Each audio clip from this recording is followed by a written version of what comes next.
नमस्कार दोस्तों, कैसे हैं आप लोग। उम्मीद करता हूँ खुश होंगे, मज़े में होंगे।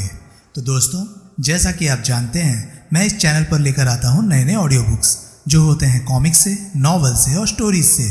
अगर आपको ऐसे कंटेंट पसंद है तो प्लीज़ मेरे वीडियोस को लाइक करें और चैनल को सब्सक्राइब करें, क्योंकि मैं ऐसे कंटेंट लाता रहता हूँ। तो चलिए दोस्तों, इसी नोट पर आज की वीडियो शुरू करते हैं। आज की वीडियो में मैं आपको सुनाने वाला हूँ पलटवार नॉवल का पार्ट 7। इसके बाकी के 6 पार्ट्स आप ऑलरेडी सुन चुके होंगे, और अगर आपने नहीं सुने तो उनके लिंक्स आपको ऊपर आई बटन से मिल जाएंगे। तो चलिए दोस्तों, ज़्यादा देरी ना करते हुए शुरू करते हैं पलटवार नॉवल का पार्ट 7। चैप्टर 3। मंगलवार 5 जनवरी, मुंबई राजनगर नॉर्थ शोर। राजा साहब सुहाब ने आंख भरकर सिर्फ सोहल या राजा साहब से मिलने के तमन्नाए उस फरियादी को देखा जो किसी सूरत टाले नहीं टला था। ऐसी क्या खास बात थी? सुहाब सख्ती से बोला, जो इधर तुम किसी और को नहीं बोल सकते थे।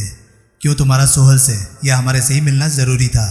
घर की इज्जत का सवाल था बाप, फरियादी दीनहीन स्वर में बोला। नौजवान बेटी की इज्जत आबरू का सवाल था। कैसे मैं उस बाबत किसी और के सामने मुंह फाड़ सकता था? सुहाब ने एक उड़ती निगाह बाजू में बैठे इरफान पर डाली और फिर बोला, नाम बोल। शिवराज मोडक। किधर रहता है? सायन में। काम क्या करता है? कमाटीपुरे में रेस्टोरेंट है। लड़की का क्या किस्सा है? मेरी एक ही बेटी है, एक लड़का उसके पीछे पड़ा है। पीछे पड़ा है क्या मतलब? शादी की जिद कर रहा है। शादी की जिद कर रहा है तो मतलब ये हुआ कि बदनीयती से तो नहीं पीछे पड़ा हुआ ना। बदनीयती से ही पीछे पड़ा है बाप, शादी तो बहाना है। लड़की क्या कहती है? वो भी यही कहती है बाप, लड़की छोटी है, नादान है, नाबालिग है। वो लड़का उस इलाके का ही है, इसलिए लड़की से उसका मिलना जुलना था, जिसकी वजह से उसने लड़की को बरगला लिया, उसे उल्टी पट्टी पढ़ा दी। अब पूछने पर भी वो लड़के की हाँ में हाँ मिलाती है। तुम्हें शादी से ऐतराज़ क्या है? ऐतराज़ ही ऐतराज़ है। मसलन क्या? सबसे बड़ी बात तो ये है कि लड़की नाबालिग है, अभी उसकी शादी की उम्र नहीं। कितनी उम्र है? मई में 16 की होगी। जबकि लड़का इस वक्त 30 के पेटे में है। ऊपर से मराठा नहीं है और ऊपर से छोटी जात का है। हम ब्राह्मण हैं, वो तो दलित है। और मेरी लड़की इतनी सुंदर है और वो शक्ल में यूं ही सा है। बाप, किसी तरीके से भी तो मेल नहीं बनता जो मैं शादी के लिए हामी भरूं। ये सब लड़के को समझाना था। बहुत समझाया, वो नहीं समझता। अपनी लड़की को समझाना था, उसे भी बहुत समझाया, नहीं समझती। ऐसी बातें समझने की उसकी उम्र ही नहीं है, खाली लड़के की बातों में आई हुई है, इसलिए उसके सुर में सुर मिला के बोलती है। अभी पोजीशन क्या है? बाप, लड़का उसे भगा ले जाने की धमकी दे रहा है। बोलता है अगर इसी महीने मैंने उन दोनों की शादी ना करवाई तो वो लड़की को जबरन उठा के ले जाएगा और कोर्ट में शादी कर लेगा।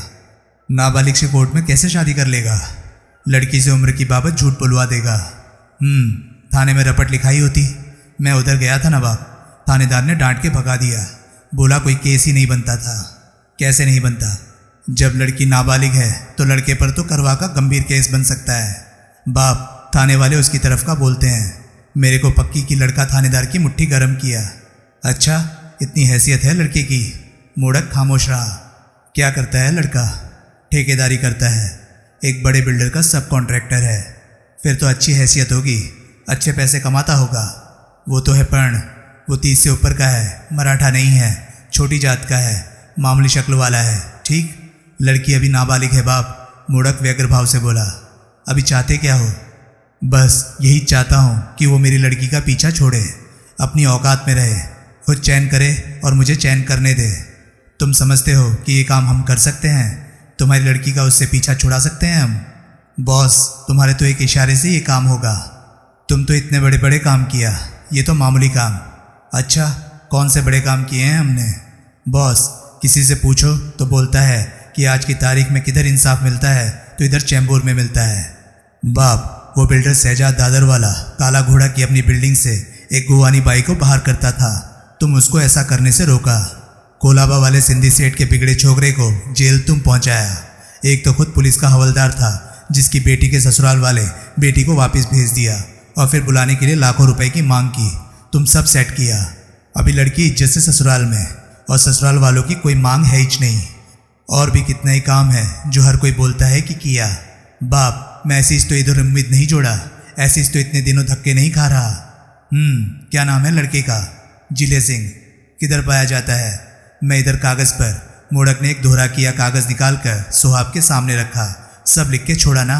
ठीक है, हम करेंगे कुछ जल्दी बाप, जल्दी ही करेंगे। बोले तो इरफान बोला, अभी करेंगे। क्या बोला बाप? राजा साहब मूड में हो तो फरियादी को एक्सप्रेस सर्विस देता है। आज राजा साहब मूड में, इस वास्ते तू अभी का अभी इधर से राजी जाएगा। अभी का अभी? बरोबर। ऐसा कैसे होगा बाप? होगा ना, तेरा प्रॉब्लम अभी इधर तेरी आंखों के सामने नक्की होगा। पढ़ नक्को, अभी तू जो बोलने का था बोल चुका। कुछ बोलने को बाकी हो तो बोल। नहीं बाप, तो अभी मैं बोलता है, तेरे को सुनने का है। क्या? मेरे को सुनने का है? बरोबर, पहले तू मेरे को बोल। तू वही भीड़ू है ना जिसका कुछ टाइम पहले महालक्ष्मी पुल की सीढ़ियों के बाजू में चाय का खोखा था, वो सक पकाया, और अभी तू कमाटीपुरे में रेस्टोरेंट चलाता है। वो हड़बड़ाया और संभल कर कुर्सी पर बैठा। अभी कुछ टाइम पहले तक ये धारावी के कुंभारवाड़ा के इलाके में एक चौल की एक अंधेरी बदबूदार खोली में रहता था। अभी सायन में एक फ्लैट में रहता है। उसके चेहरे ने रंग बदला। शिवराज मोड़क, अभी मेरे को बोल कि साला चाय का फटेला खोखा चलाता तू रेस्टोरेंट का मालिक कैसे बन गया? फ्लैट का मालिक कैसे बन गया? कैसे आनन फानन तूने अपनी ऐसी औकात बना ली? उसने बेचैनी से कुर्सी पर पहलू बदला और अपने एकाएक सूख आए होंठों पर जुबान फेरी। जवाब दे, इरफान कड़क कर बोला। वो क्या है कि ये है कि तेरी औकात उसी लड़के ने बनाई जिसमें तू अभी कीड़े डाल रहा था। उसने तेरी लड़की पर निगाह मैली नहीं की, तूने उसे अपना दामाद बनने के लिए उकसाया, जिसकी वजह से उसने तेरी औकात बनाई ताकि उसे एक फटीचर चाय बेचने वाले को अपना ससुर ना कहना पड़ता। कमीने, मतलब हल हो गया तो अब हलकटपंती करता है? उसके मुंह से बोल न फूटा। सुहाब ने हैरानी से अपने जोड़ीदार की तरफ देखा। जब लड़के की मेहरबानियों के सिराजे से झोलियां भर रहा था, इरफान आगे बढ़ा। तब तेरे को नहीं मालूम था वो मराठा नहीं है, ब्राह्मण नहीं है, उम्र दराज है, बशक्ल है? जवाब दे बाप। वो लड़की नाबालिग मई में 16 की होगी। बोला, हाँ, अभी पिछले साल 12वीं में फेल हुई। वो अभी 16 की भी नहीं है। तो क्या? वो 19 से ऊपर की है। मैं साला खुद जाके धारावी के सरकारी स्कूल से पक्की किया जिधर की वो पढ़ती थी। वो खामोश रहा। साले हलकट, तू मजलूम किधर है जो जुल्म की दुहाई देता इधर आया? तू तो खुद जालिम है, और बड़ा जुल्म तो उस लड़के पर नहीं अपनी लड़की पर करना मांगता है। तो क्या? कैसा बेगैरत बाप है तू, जिसने पहले अपनी बेटी की जवानी को चारे की तरह उस लड़के जिले सिंह के सामने लहराया, और अभी वैसे ही तू अब अपनी बेटी को एक दूसरे भीड़ों के सामने परोसना मांगता है जो कि जिले सिंह से ज़्यादा बड़ी उम्र का है, लेकिन कहीं ज़्यादा रोकड़े वाला है, ताकि तू और तरक्की कर सके, ताकि रेस्टोरेंट से होटल का मालिक बन सके, फ्लैट से कोठी वाला बन सके। साले भड़वे, बेटी की बोटियां नोच कर अपना पेट भरने वाले भेड़िए, जी चाहता है अभी गोली मार दूं तेरे को। उसके चेहरे का रंग उड़ गया। उसके सारे जिस्म में स्पष्ट कंपकपी दौड़ी। बहुत सियाना समझता है अपने आप को, किसी को भी उल्लू बना सकता है, राजा साहब को भी। नहीं। क्या नहीं? मैं चाहता हूँ। वो चलकर खड़ा हुआ। इरफान ने गन निकालकर उसकी तरफ तान दी। वापस बैठ, वो हिंसक भाव से बोला। निचुड़े कपड़े की तरह मोड़क वापस कुर्सी पर ढेर हुआ। अभी किधर जायला था? अभी तेरी फरियाद पर साला फुल एक्शन किधर हुआ है? क्या? कल लड़की की शादी हो जाए। कल? और इधर खबर पहुंच जाए, वरना बिन बाप की बेटी की शादी राजा साहब को करनी पड़ेगी। मैं कराता हूँ। क्या कराता है? लड़की की शादी। किससे? जिले सिंह से। कब? कल। बोले तो आज ही। बढ़िया। इस बाबत जब खबर करने इधर आए तो दूल्हा और दुल्हन को साथ लेके आना। राजा साहब आशीर्वाद देगा, शादी का तोहफा देगा। क्या?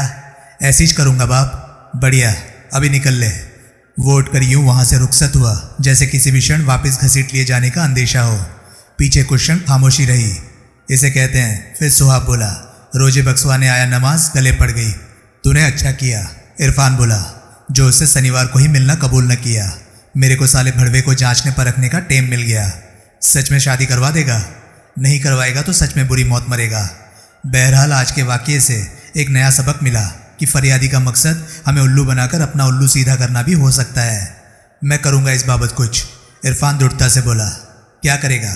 ऐसा कुछ करूँगा कि आइंदा किसी इस मोड़क जैसे बोगस फरियादी की इधर का रुख करने की मजाल नहीं होगी। बढ़िया। सुबह 11 बजे के करीब विमल राजनगर पहुंचा।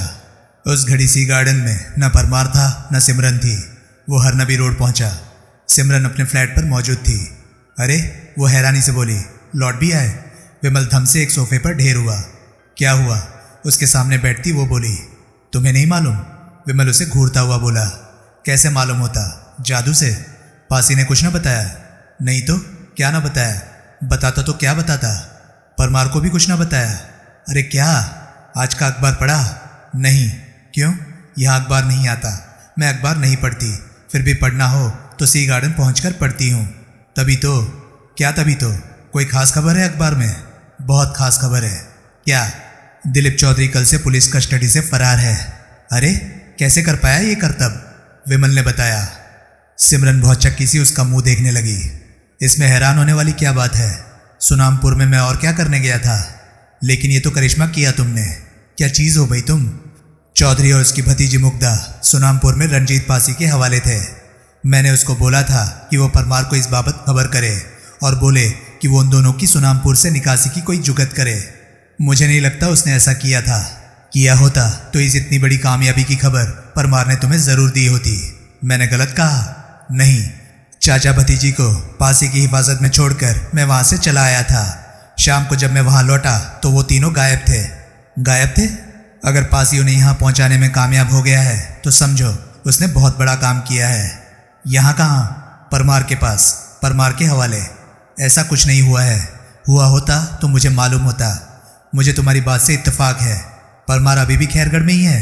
हाँ। उसे वहाँ फ़ोन कर सकती हो? कर सकती हूँ। करो। उसने किया। मालूम हुआ कि ना परमार को चौधरी की बाबत कोई खबर थी और ना उसकी पासी से कोई कम्युनिकेशन थी। इसका क्या मतलब हुआ? सिमरन बोली। इतना मुश्किल तो नहीं मतलब समझना, विमल खिन्न भाव से बोला। मतलब ये हुआ कि परमार का आदमी रंजीत पासी नाम का स्ट्रीट डॉग गद्दार निकला। मैंने इतना जोखिम उठाकर जिस काम को अंजाम दिया उसे उसने चुटकियों में मिट्टी कर दिया। लेकिन वो चौधरी को कब्जा के क्या करेगा? खुद कुछ नहीं करेगा, अपनी कोई बड़ी खिदमत करा के उसे आगे किसी को सौंपेगा। किसको? यही तो मैं तुमसे जानना चाहता हूँ। मुझे तो नहीं सूझता। मनकोटिया भी नहीं? मनकोटिया? हाँ, मनकोटिया। यकीनन मनकोटिया। उसी की चौधरी में कोई दिलचस्पी मुमकिन है, लेकिन उसे नेविगेटर की बाबत भला क्यों कर कुछ मालूम होगा। है एक तरीका। क्या? मेरे साथ साथ ही उसका समीर महाजन नाम का एक वकील सुनामपुर पहुंचा था, जहां वो एक कैदी से मिलने उसी जेल में पहुंचा था जिसमें चौधरी बंद था। ये खुद रंजीत पासी का रोशन ख्याल था कि वो चौधरी के चक्कर में वहां पहुंचा हो सकता था और चौधरी में दिलचस्पी उसके एम्प्लॉयर की ही हो सकती थी। अब मेरा सवाल यह है कि कैसे इस बात की तस्दीक हो कि चौधरी और उसकी भतीजी मनकोटिया के कब्जे में है या नहीं। तुम लोग मनकोटिया से वाकिफ़ हो, तुम कोई तरकीब सुझा सकती हो? वो सोचने लगी। मैं नहीं सुझा सकती। फिर बोली, मैं मनकोटिया से वाकिफ़ नहीं हूँ, लेकिन परमार खूब वाकिफ़ है। वो मनकोटिया का दोस्त है, वही कोई तरकीब सुझा पाएगा। ये पक्का है कि मनकोटिया की चौधरी में दिलचस्पी सोने की वजह से है। और किस वजह से होगी? सोने के साथ शुरू से ही उसका नाम जुड़ा हुआ है। 50 करोड़ के सोने को वही कैसाना में स्पॉट पेमेंट से 35 में खरीदने वाला था। कैसाना? ये उस जगह का नाम है जहाँ 25 की सुबह को स्टीमर किनारे आके लगने वाला था, लेकिन नहीं लगा था, रास्ते में ही डूब गया था। परमार कब लौटेगा? कल, बड़ी हद परसों। क्यों पूछ रहे हो? कोई काम है तो बोलो मेरे को। काम तो है, लेकिन क्या? एक तो रंजीत पासी की तलाशी बड़ा काम है, कहाँ मिलेगा? सुनामपुर में उसने जो रोल तुम अदा किया बताते हो, उसकी रूह में तो नहीं लगता कि कभी मिलेगा। काम क्या करता था? सी गार्डन में असिस्टेंट मैनेजर था। फैमिली मैन है? हाँ। मालूम है कहाँ रहता था? मालूम तो नहीं, लेकिन सी गार्डन के रिकॉर्ड में दर्ज होगा। मालूम करना क्या बड़ी बात होगी? करना। ठीक है, जो मालूम करोगी वो आगे मुझे कैसे मालूम होगा? तुम बताओ। शाम को फ़ोन करूँगा। कहाँ? दो ही तो जगह है, सी गार्डन में या यहाँ। ठीक है, एक काम ये हुआ, और मैं मनकोटिया की निगरानी कराना चाहता हूँ। कोई होशियारी से मनकोटिया पर हर घड़ी नज़र रखे तो हो सकता है उसे मालूम पड़ जाए मनकोटिया ने चाचा भतीजी को कहाँ छुपा कर रखा हुआ था। ये क्या मुश्किल काम है? मैं सी गार्डन में से किसी को, किसी रंजीत पासी जैसे को, या ऐसे को जो उससे भी 10 हाथ आगे हो? सच पूछो तो मुझे अभी भी यकीन नहीं कि रंजीत पासी ने परमार से दगा किया। नहीं किया? मैंने जो कहा गलत कहा? तुम्हारे पास उससे संपर्क का साधन है, वो तुम्हें फ़ोन पर उपलब्ध है। तुमने फ़ोन पर ही उसको बोला था कि वो रेलवे स्टेशन पर बुकिंग ऑफिस के सामने मिले। अभी उसको फ़ोन लगाओ और बोलो कि अब उसकी उधर ज़रूरत नहीं है, वो फौरन वापस लौट आए। वो खामोश रही। सुना नहीं भाई, फ़ोन लगाओ उसे। हिचकिचाते हुए उसने एक नंबर डायल किया। फिर काफ़ी देर फ़ोन कान से लगाए रही। जवाब नहीं मिल रहा। आखिरकार वो फ़ोन बंद करती बोली, क्यों भला? वो कॉल रिसीव नहीं कर रहा। क्यों? क्या पता, क्योंकि कॉलर आइडेंटिटी के ज़रिए उसे मालूम है कि कौन रिंग कर रहा है। वो क्यों जवाब देगा तुम्हें? मैं सी गार्डन से परमार के फ़ोन से उसे रिंग करूँगी। करना, परमार आ जाए तो उसको भी बोलना करे। जो नंबर तुमने अभी बजाया वो जाहिर है कि मोबाइल का है। मेरे को लिख के दो। वो तो मैं देती हूँ, लेकिन तुम मुझे एक बात बताओ। पूछो। मौजूदा हालात की रूह में मेरा सवाल है, तुम अभी भी हमारे साथ हो या नहीं हो? तुम्हारे ख्याल से मैं अभी भी कुछ कर सकता हूँ या नहीं कर सकता? कुछ क्या, तुम तो बहुत कुछ कर सकते हो, सब कुछ कर सकते हो। जैसे करिश्माई तरीके से तुमने सुनामपुर में चौधरी को पुलिस की गिरफ्त से रिहा करा लिया। उसकी रूह में तुम जो ना कर गुजरो वो थोड़ा है। मुझे गारंटी है कि तुम फिर कोई बड़ा करतब करके दिखाओगे। मेरे से जो बन पड़ेगा करूँगा, लेकिन अब मेरा हिस्सा सेटल हो जाना चाहिए। अरे तुम जो हिस्सा बोलोगे तुम्हें मिलेगा, मैं गारंटी करती हूँ। परमार तुम्हारी गारंटी को खातिर में ना लाया तो खता खाएगा। कैसे? फिर वो तस्वीर से बाहर होगा और फिर जो करेंगे तुम और मैं करेंगे। ऐसा? हाँ, और फिर हिस्सा तो मैं तुम्हें दूंगी ऐसा कि ता जिंदगी याद करोगे। साली हर्राफा, ता जिंदगी याद रहने वाला हिस्सा मैं खुशी से कबूल करूँगा। कहो तो हिस्से का हिस्सा अभी हाजिर करूँ? नहीं नहीं, अभी नहीं, अभी मैंने कहीं जाना है। डर गए? हाँ, चलता हूँ। मनकोटिया नॉर्थ शोर पहुँचा और चाचा भतीजे के रूबरू हुआ। मुझे तुम्हारा पैगाम मिला। वो चौधरी से संबोधित हुआ कि तुम कोई खास बात करना चाहते हो जिसके लिए शाम तक का इंतज़ार नहीं कर सकते। हाँ, चौधरी संजीदगी से बोला। बोलो, बंदा हाजिर है, लेकिन एक बात ध्यान में रखना, मैं 100 काम छोड़ के आया हूँ, इसलिए बात फांसी हो। फांसी है? मैं सुन रहा हूँ। मैं डील को रिवाइज करना चाहता हूँ। करो। मैं अपनी सेफ एग्जिट की शर्त को विड्रॉ करता हूँ। मैं तुम्हें हमें काठमांडू पहुँचाने की शर्त से मुक्त करता हूँ, लिहाजा सौदा यही होगा। हाँ, और सौदा इस हाथ ले से इस हाथ दे जैसा होगा। यानी मैं तुम्हें नेविगेटर दूंगा, तुम मुझे डॉलर में 15 करोड़ की पेमेंट करोगे। बात 10 पर सेटल हुई थी तब, जबकि पेमेंट काठमांडू में होती, यहाँ 15। लेकिन देखो, 50 का सोना 35 में खरीदने वाले थे। इस घड़ी हम उनके 2 ही शेयर होल्डर हैं, इसलिए मेरा हिस्सा 17.5 होना चाहिए। मैं तो 15 मांग रहा हूँ। तुम क्या करोगे? नेविगेटर मुझे यहाँ कैसे मुहैया कराओगे? यहाँ कहाँ से आ जाएगा? तो नेविगेटर मुझे जाके लाना पड़ेगा। कहाँ से? जहाँ कहीं भी वो है।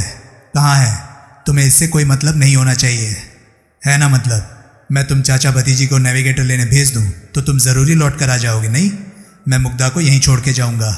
अच्छा, हाँ, मैं अकेला यहाँ से जाऊँगा और शाम को किसी जगह और किसी वक्त जो हम अभी मुकर्रर कर लेंगे, नेविगेटर के साथ पहुँचूँगा, जहाँ तुम रकम के साथ, जो कि तकरीबन 34 लाख डॉलर होगी, मुग्धा के साथ पहुँचोगे। मैं तुम्हारे हवाले नेविगेटर करूँगा, तुम मेरे हवाले रकम और मुग्धा को करोगे। फिर मैं और मुग्धा अपनी राह, तुम अपनी राह, और बाद में मुझे मालूम होगा कि नेविगेटर की जगह तुमने मुझे झुंझुना थमा दिया। ऐसा नहीं होगा, कबूल, लेकिन अगर हुआ तो मैं किसकी माँ को मौसी कहूँगा? कल तुम एतबार की इतनी दुहाई दे रहे थे, अब एतबार और उसकी दुहाई कहाँ गई? ताली 2 हाथों से बजती है चौधरी। मैंने कब इनकार किया? एतबार से एतबार होता है ना। मैं भी तो तुम पर एतबार करूँगा कि जो नोट तुम मुझे थमाओगे वो नकली नहीं होंगे, वो मार्क नहीं होंगे, वो मेरी गिरफ्तारी का जरिया नहीं बनेंगे, तुम मुग्धा के साथ कोई बदसलूकी नहीं करोगे वगैरह। ऐसा कुछ नहीं होगा, मैं गारंटी करता हूँ। मैं भी गारंटी करता हूँ कि नेविगेटर ही होगा, तुम्हारी ज़ुबान में झुंझुना नहीं होगा। अगर तुम चाहते हो कि मुझे नेविगेटर पर एतबार आए तो जहाँ तुमने उसे छुपाया है वहाँ से उसे मेरे सामने बरामद करो। ये नहीं हो सकता तो नेविगेटर को मेरे साथ मेरे सामने आजमाने के लिए हामी भरो। क्या मतलब? नेविगेटर जहाँ है वहाँ से बरामद करो और सोने की तलाश में हमारे साथ चलो। नेविगेटर को खुद इस्तेमाल करो और हमें वहाँ पहुँचाओ जहाँ स्टीमर डूबा था। आगे जो करना होगा मेरे आदमी करेंगे। एक बार सोना ऊपर आ जाने के बाद मैं तुम्हें तुम्हारी रकम सौंप दूंगा और फिर तुम अपनी भतीजी के साथ कहीं भी जाने के लिए आज़ाद होगे। तुम्हारे हाथों जल समाधि पाने के लिए भी? नॉनसेंस, मैं इतना लालची नहीं, मैं संतोषी जीव हूँ और मिल बांट के खाने में विश्वास रखता हूँ। चौधरी खामोश रहा। सोच लो, शाम तक अच्छी तरह से सोच लो, भतीजी से भी मशवरा कर लो। रात 9 बजे मैं फिर तुम्हें मिलूँगा, तब बताना तुमने क्या फैसला किया। वो चला गया। अंकल, पीछे मुग्धा बोली, ये कमीना तो बड़ी आसानी से आपका तुरुप का पत्ता पीट गया। हाँ, चौधरी चिंतित भाव से बोला। उम्मीद थी कि साथ ले उस साथ दे वाले सौदे पर वो आदतन कोई मोटी अड़ी करेगा, लेकिन आखिरकार कबूल करेगा। लेकिन वो तो नई ही कहानी कर गया। सोने की समुद्र से निकासी के वक्त उसके साथ रहना मैं कैसे अफोर्ड कर सकता हूँ? नहीं कर सकता। वजह तुम्हें अब मालूम है। तो अब क्या करेंगे? जुगत करूँगा। जुगत ही तो की थी, चली कहाँ? इस बार प्रैक्टिकल जुगत करूँगा। प्रैक्टिकल जुगत जो हमें इस कैद से निजात दिलाए। यहाँ बंद रहकर कुछ नहीं हो सकता, लेकिन यहाँ से बाहर निकलकर हो सकता है हम कुछ कर सकें। यहाँ से बाहर निकलना आपको हंसी खेल जान पड़ता है? नहीं है ना हंसी खेल। होता तो क्या हम अभी यहीं होते? ये जानते बुझते आप यहाँ से निकल पाने की बात कर रहे हैं? हाँ, एक तरकीब आई है मेरे जहन में। क्या? जो कि समझो हमने उस लड़के विमल बाबू से सीखी। अरे क्या? वो जानता था जेल से मेरी निकासी नामुमकिन थी, लेकिन अस्पताल से ये काम उतना मुश्किल नहीं था। हम भी यहाँ बैठे कुछ नहीं कर सकते, लेकिन बाहर कहीं से हो सकता है हमारा कोई दाव लग जाए। बाहर कहाँ से? अस्पताल से ही। आप अपनी कल्पना फिर अस्पताल में कर रहे हैं? हाँ। कैसे पहुँचेंगे? यही लोग पहुँचाएंगे जिनके हम कब्जे में हैं। कैसे? B1050 की स्ट्रिप देख, जो कल मुनकोटिया ने मुझे मंगवा के दी थी। अपने कार्डियोलॉजिस्ट की हिदायत के मुताबिक इसकी 24 घंटे में एक गोली खानी होती है। इस डोज पर कंट्रोल की बाबत उसकी मेरे को वार्निंग है। ओवरडोज हो जाने की सूरत में यही दवा जानलेवा साबित हो सकती है।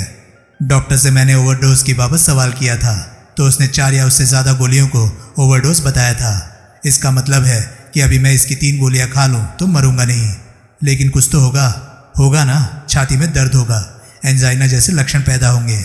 एंजाइना क्या? दिल का दौरा पड़ने से पहले जो छाती में यहाँ। चौधरी ने अंगूठे से अपनी छाती को एक स्थान पर ठोका। दर्द उठता है, उसको एंजाइना कहते हैं। मैं ये 3 गोलियां इकट्ठी खा लूँगा तो जो भीषण चटपटाहट मुझे होगी वो क्वालिफाइड डॉक्टर को भी एक निगाह में एंजाइना जैसा ही लगेगा। अब ज़रा सोचो, ये लोग जब मुझे तड़पता देखेंगे तो क्या करेंगे? डॉक्टर को बुलाएंगे। ठीक है, डॉक्टर आके मुझे देखेगा तो एंजाइना डायग्नोस करेगा और फ़ौरन मुझे अस्पताल पहुंचाए जाने की सलाह देगा। उन्होंने सलाह ना मानी तो? कैसे नहीं मानेंगे?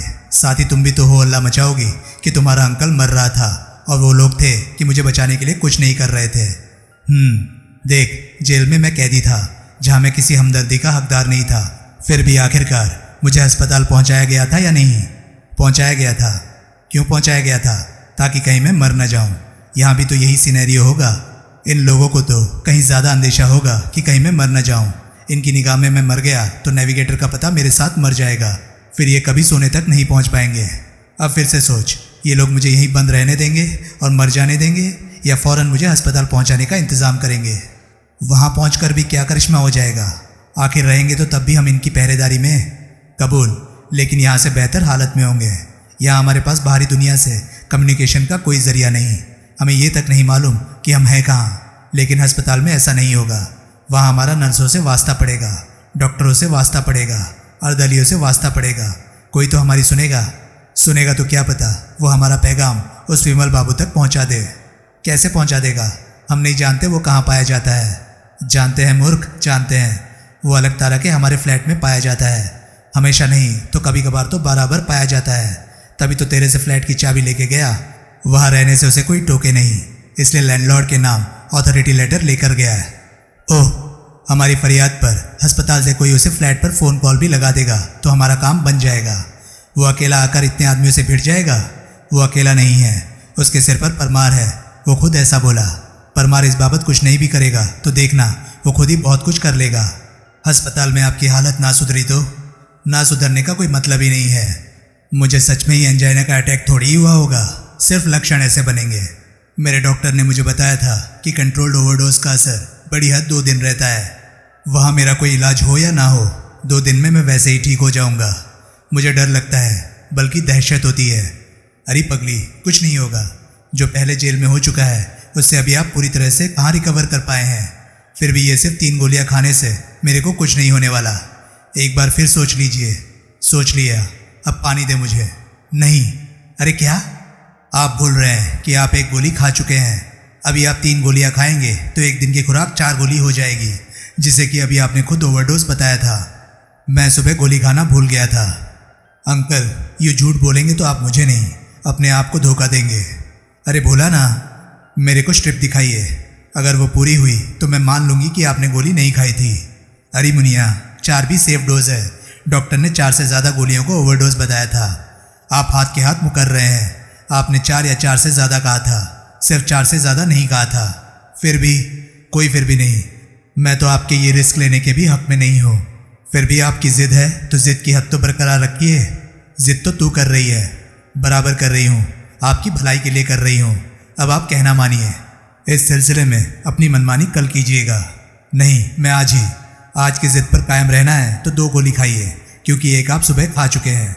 चौधरी ने इंकार में सिर हिलाया। इसमें क्या प्रॉब्लम है? आप 3 गोली खाना चाहते हैं, यूँ हो तो जाएंगी 3 गोलियाँ। जो नतीजा मैं हासिल करना चाहता हूँ उसके लिए 3 गोलियाँ इकट्ठी खाना ज़रूरी है। तो फिर बात को कल पर छोड़िए। तू भूल रही है कि शाम को हमने मनकोटिया को जवाब देना है। मैं कुछ नहीं भूल रही। आप शाम होने से पहले उसे पैगाम भिजवा दीजिए कि आपको सोचने के लिए और वक्त चाहिए। आप अपना जवाब कल दोपहर बाद देंगे। वो नहीं मानेगा। क्यों नहीं मानेगा? जवाब देने का वक्त उसने आपसे मशवरा करके मुकर्रर नहीं किया था। उसने शाम का टाइम आप पर थोपा था। इस बाबत उसकी मर्जी चल सकती है तो आपकी मर्जी क्यों नहीं चल सकती? ना चली तो उसने आज ही शाम जवाब हासिल करने की जिद की तो तब की तब देखेंगे। तब जो मौका इस वक्त हाथ में है वो हाथ से निकल जाएगा। कुछ नहीं होगा। मेरा दिल कहता है, मेरी अकल कहती है कि वो आपकी बात मान जाएगा। बड़ी हद थोड़ा बहुत बुनबुना लेगा, थोड़ी नाराज़गी जाहिर कर लेगा, लेकिन मान जाएगा। ये कोई बड़ी बात नहीं है जिस पर कि वो हुज्जत करेगा। ये बड़ा फैसला है जो कि आनन फानन नहीं किया जा सकता, और इस बात का उसे भी एहसास होगा। अंकल प्लीज़, आप मेरी बात मानिए। मैंने हमेशा आपकी बात मानी है। इस एक बार आप मेरी बात मानिए प्लीज़ अंकल। अच्छी बात है। राजा साहब के ऑफिस में शहजाद दादरवाला इरफान और सोहाब के रूबरू था। राजा साहब, दादरवाला संकोचपूर्ण स्वर में बोला। क्या राजा साहब? इरफान बोला। टेलीफोन पर मेरे को बोला गया था कि राजा साहब मिलना चाहते थे। मेरे को राजा साहब के हुजूर में पेश होने का हुक्म हुआ था। आपने आने में देर की। सोहाब बोला। मैं ट्रैफिक में फंस गया था, इसलिए सिर्फ 15 मिनट। राजा साहब का एक एक मिनट कीमती है। इरफान बोला। अभी वो अपनी दूसरी अपॉइंटमेंट पर निकल गए हैं और पता नहीं कब वापस लौटेंगे। ओह, तो मैं इंतज़ार करूं या लौट के आऊं? दोनों ही काम नक्को। अच्छा, राजा साहब मेरे को बोल के गया है कि तुम्हारे से क्या बात करने का है। ऐसा? हाँ, ये सोहाब है, मेरा जोड़ीदार है, राजा साहब का खास। पिछली मर्तबा बोला था।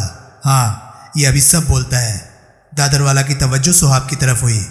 सोहाब ने मेज़ की एक दराज में से एक विजिटिंग कार्ड बरामद किया और उसे दादरवाला के सामने रखा। ये विजिटिंग कार्ड, वो बोला। पहचाना आपने? बराबर पहचाना, दादरवाला बोला। क्यों नहीं पहचानूंगा, मेरा ही तो है। पिछली बार परसों इतवार को इधर छोड़कर गया था। आपने बराबर पहचाना अपने कार्ड को। पहचाना तो बराबर, लेकिन तुम्हारे पूछने के ढंग से लगता है कि मेरी पहचान में कोई लोचा है तो सही। क्या ये आपका कार्ड नहीं है? ये वो कार्ड नहीं है जो परसों आप इधर छोड़ के गए थे। ये ऐन वैसा कार्ड है, लेकिन वो कार्ड नहीं है। दादरवाला ने फिर गौर से कार्ड का मुआयना किया। क्या फ़र्क है? वो उलझनपूर्ण स्वर में बोला।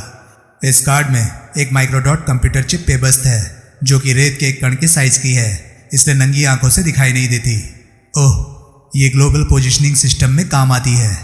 एक सैटेलाइट इस चिप से रिले होने वाले सिग्नल को पकड़ता है और चिप की पोजीशन दुनिया के कंप्यूटराइज नक्शे पर ट्रांसफ़र करता है।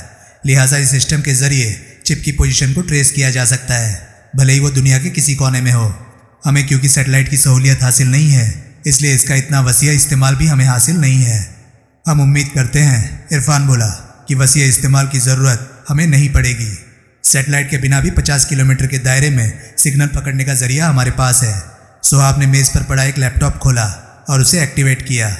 इस लैपटॉप की स्क्रीन पर देखिए। इस पर मुंबई और उसके आसपास का डिटेल्ड नक्शा है, जिसे कि इस 4 तीरों वाली की के जरिए ऊपर नीचे दाएं बाएं सरकाया जा सकता है।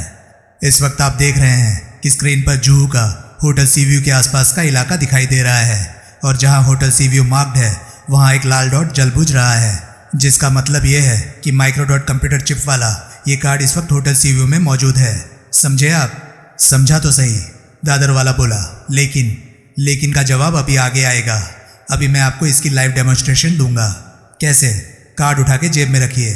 दादरवाला ने आदेश का पालन किया।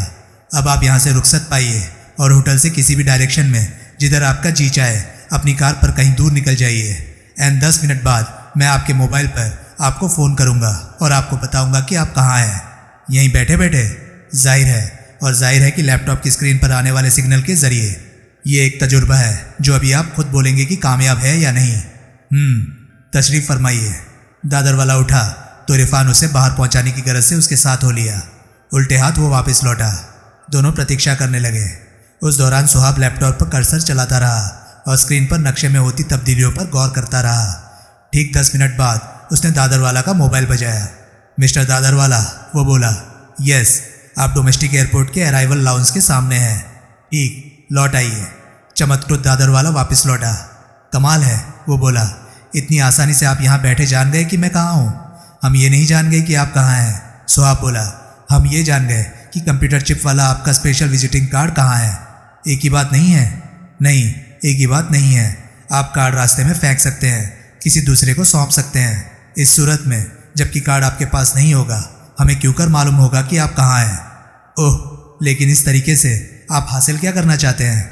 इस तरीके से हम अपने दुश्मन तक, जो कि अब आपका भी दुश्मन है, पहुंचना चाहते हैं। दुश्मन यानी कि भाई? इनायत दफेदार। भाई अब किस्से कहानियों की बात है। लेकिन दफेदार बोलता है, झूठ बोलता है। भाई के नाम का परचम बुलंद करके अपना मतलब हल करता है। भाई की जगह खुद भाई वो अभी बनते बनते बनेगा। ओह, इतवार को इरफान बोला। मैं बोला था कि तू मेरे को दफेदार को रोज कॉल लगाने का था। तुम किया ऐसा? हाँ किया, लेकिन वो ना रोकड़ा कम करने को राजी है, ना किस्तें करने को राजी है, और ना अदायगी की तारीख आगे सरकाने को राजी है। रूबरू मुलाकात को बोला, वो तो अभी नहीं बोला, आज बोलने का था। अभी बोलो। दादरवाला ने सक पकाकर सुहाब की तरफ देखा। आपने किसी न किसी बहाने से ये कार्ड दफेदार को सरकारा है ताकि कंप्यूटर चिप के जरिए आपको मालूम हो सके कि वो कहाँ है। अभी आई बात समझ में? उसको मेरे से मिलना मंजूर ना हुआ तो? यही तो आपकी दानाई का इम्तिहान है। कोई ऐसी कहानी कीजिएगा कि उसे आपसे मिलना मंजूर हो, फिर ये खास विजिटिंग कार्ड उसको सौंपने की भी जुगत कीजिएगा। ठीक है, मैं कुछ करूँगा। कुछ नहीं, इरफान सख्ती से बोला। सब कुछ मेरे से जो बन पड़ेगा करूँगा। गुड, सुहाब बोला। ये लैपटॉप आपके हवाले है, इसे इस्तेमाल कर लेंगे? कर लूँगा। इस बाबत कुछ पूछना चाहते हैं? नहीं। कोई कारआमद नतीजा सामने आए तो आपने फ़ौरन हमें फ़ोन लगाना है। ज़रूर। 2 हफ्ते पहले कोलाबा में बनती आपकी इमारत का एक विंग ढेर हो गया था। आप उसी को बातचीत का मुद्दा बना सकते हैं। मेरा यही इरादा है। इरादे में कामयाब होकर दिखाइएगा दादरवाला साहब, वरना बड़ा नुकसान आपका ही होगा। जी, आपको ड्रम यही बोला था ना, दफेदार की नज़र करना पड़ जाएगा। ओह, इरफान के साथ जाइए और भिंडी बाजार फ़ोन लगाइए। जी हाँ, वोट कर इरफान के साथ हो लिया। तो दोस्तों, ये था पलटवार नॉवल का 7वां पार्ट। आपको ये पार्ट कैसा लगा? प्लीज़ कमेंट सेक्शन में मुझे अपनी राय ज़रूर बताएं। और हाँ, अगर आपको मेरे वीडियोस पसंद आ रहे हैं तो प्लीज़ उन्हें लाइक कीजिएगा और चैनल को सब्सक्राइब कीजिएगा, क्योंकि मैं ऐसे कंटेंट लाता रहता हूँ। तो चलिए दोस्तों, मैं मिलता हूँ अब आपसे अगली वीडियो में। तब तक के लिए नमस्कार, गुड बाय। सेफ रहिए, खुश रहिए, मज़े करिए।